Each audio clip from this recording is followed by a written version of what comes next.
Baik, Assalamualaikum warahmatullahi wabarakatuh. Perkenalkan, nama saya Muhammad Rifki dengan NIM 220301502100. Di sini saya akan menjelaskan sedikit tentang mata kuliah perkembangan peserta didik. Baik, yang pertama yaitu pengertian kecerdasan emosi. Menurut Mayer dan Salovey tahun 1997,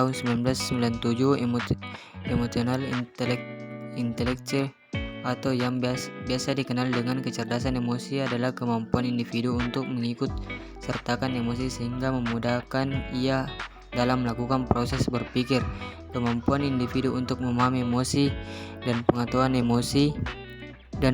mengenai emosi, serta kemampuan individu dalam regulasi emosi untuk mengembangkan emosi dan menampilkan tingkah laku yang sesuai dengan tuntutan dan lingkungan. Selanjutnya itu bagaimana dimensi pada kecerdasan emosi. Dimensi emosional intelligence menurut Mayer dan Salovey tahun 1997 lebih dikenal dengan sebutan Four Branch Model of Emotional Intelligence. Keempat cabang tersebut disusun mulai dari kemampuan yang menggunakan proses psikologi paling dasar hingga yang kompleks yang membutuhkan penggabungan dari beberapa proses psikologi.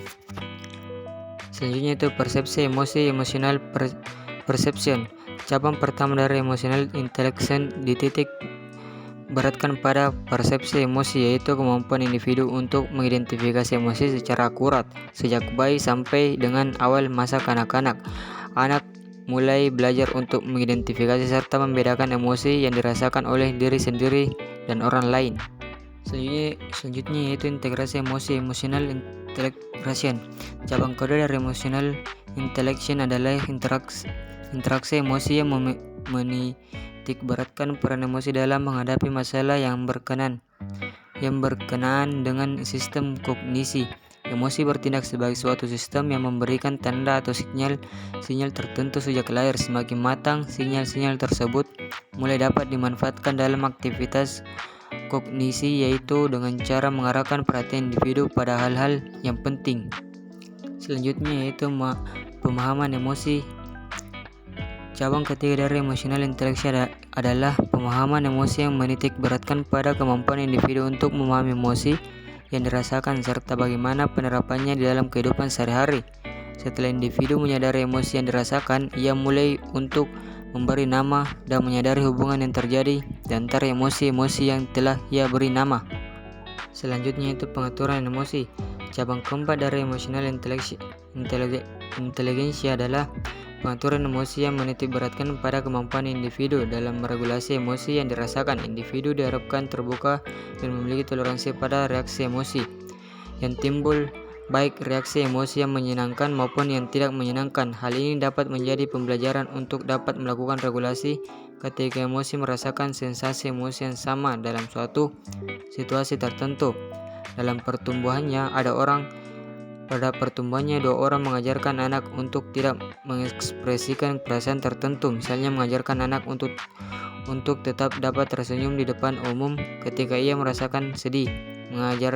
Mengajarkan anak untuk pergi ke kamar ketika merasa marah. Selanjutnya itu cara melakukan kecerdasan emosi dan sosial. Diskusi bersama anak tentang pengalamannya ketika merasa senang, marah, sedih, terkejut, kecewa, dan lain-lain. Selanjutnya itu diskusi bersama anak tentang pengalamannya mengamati orang lain yang mengalami perasaan senang, marah, sedih, terkejut, kecewa, dan lain-lain. Selanjutnya yaitu diskusi bersama anak tentang pengalamannya mengamati orang lain yang mengalami perasaan senang, marah, sedih, terkejut, kecewa, dan lain-lain. Membantu anak dalam membuat perencanaan anak dapat membuat antisipasi terhadap peristiwa-peristiwa yang akan dihadapinya. Contohnya masuk sekolah.